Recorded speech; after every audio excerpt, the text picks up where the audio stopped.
Il faut véritablement lutter contre l'épidémie, il faut limiter les échanges et les interactions. Il faut passer une moyenne de 50 contacts par Françaises et Français à 5. Et donc c'est le confinement, c'est ce que nous ont dit les scientifiques, c'est aussi les leçons à tirer des Italiens et des Italiennes qui ont malheureusement un peu d'avance sur nous. Et donc oui, il faut cet état d'urgence sanitaire, bien sûr. J'insiste sur le contrôle démocratique qu'il doit y avoir, parce qu'on constate que le gouvernement adopte avec ce projet de loi, y compris des mesures de nouvelles règles sociales sur la durée du travail ou sur la possibilité de déroger aux congés payés. Je ne sais pas bien, à vrai dire, pourquoi ils mettent ça dans ce projet de loi qui est très mouvant. Mais donc on a véritablement besoin d'un contrôle démocratique, comme dans le cadre de l'état d'urgence, j'ai envie de dire classique. La loi de 1955 prévoyait 12 jours de capacité réglementaire pour le gouvernement et ensuite un contrôle par le Parlement. Eh bien, c'est bien ça qu'il faut mettre en place. Nous y serons très vigilants.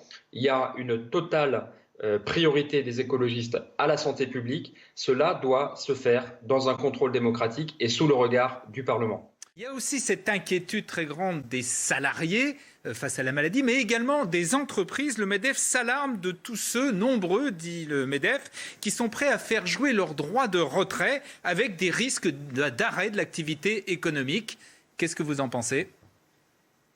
Écoutez, le MEDEF, je crois, doit jouer le jeu de la solidarité nationale face à l'épidémie. Je ne comprendrais pas que dans les circonstances actuelles, le MEDEF se considère comme le petit syndicat des patrons qui priorise l'activité économique sur la santé publique. Bien sûr qu'il y a énormément de personnel, de salariés qui sont, je pense aux caissiers, aux caissières ou aux facteurs et aux factrices. Évidemment qu'ils sont en contact quotidien avec des personnes et qui peuvent, c'est légitime, faire valoir leur droit de retrait. On doit l'entendre, on doit l'organiser. Ça pose aussi la question de comment on les équipe, tout simplement en matériel pour respecter les précautions. Je pense en particulier à ces masques qui tardent à venir.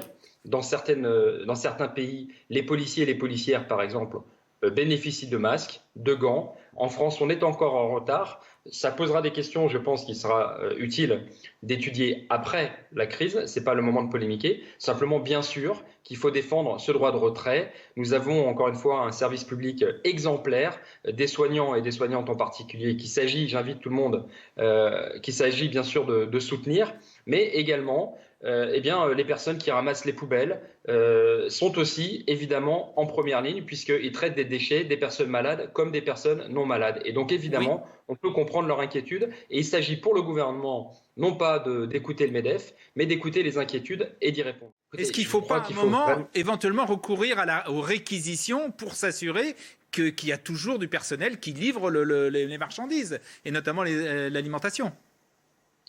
On peut évidemment recourir à des réquisitions dans le cadre, dans le cadre légal, dans le cadre de l'état de droit et pour privilégier la santé. La santé et non pas forcément l'activité économique quotidienne. Mais j'insiste sur le besoin de protéger les personnes. Et donc, réquisition, bien sûr, si ça s'avère nécessaire, sous le contrôle du Parlement, mais vous ne vous exonérerez pas de fournir des gants et des masques et du matériel de protection aux personnes. C'est ça qu'il faut entendre. Je crois que les Françaises et les Français, dans leur vaste majorité, acceptent les mesures de confinement, de restriction des libertés. Simplement, on attend des consignes claires et notamment de protection. Et donc, les personnes qui, pour le bien commun, prennent des risques doivent être protégées. Elles doivent être soutenues moralement, mais elles doivent être également protégées.